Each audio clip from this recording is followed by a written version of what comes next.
عمري ما دقت طعم سمك بالحلاوة دي والجمال ده.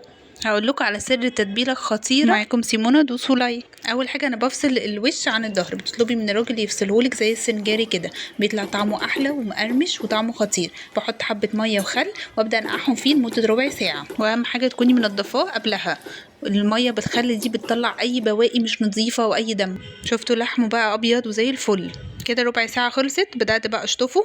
معايا 3 ليمونات، هاخد واحده على جنب، نص ليمونه، وباقي الليمون هبدا اعمل زي ما انتم شايفين كده، حبه ملح وعليها ليمونه، وتاني خطوه برضو حبه ملح وعليها ليمون، لغايه لما اخلص كل كميه السمك. وبقعده كده حوالي ساعه زي ما انتم شايفين. وفي الساعه دي هبدا احضر بقى الثوم.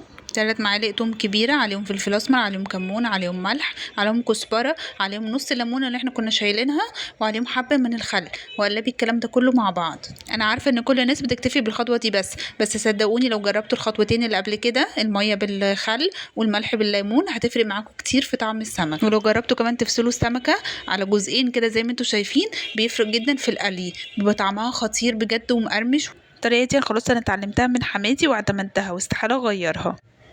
الخطوه دي هتفرق معاكي جدا. حطي الدقيق في كيسه وابداي حطي فيه سمك قبل القلي، دي هتفرق معاكي، مش هتبهدل الدنيا بجد. الطبق بقى واللي انت تحطي فيه الدقيق دي خلاص، الكيسه دي اسهل بكتير.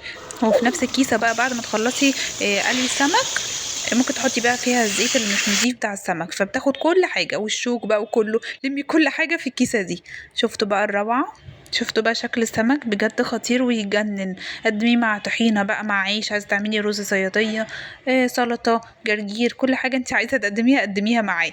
بجد اكله تفتح النفس وتجنن. احنا هنا بنعمل عظمه. جربوه بالطريقه دي بنفس الخطوات، هتدعولي بجد وهتعتمدوا الطريقه دي، انا متاكده.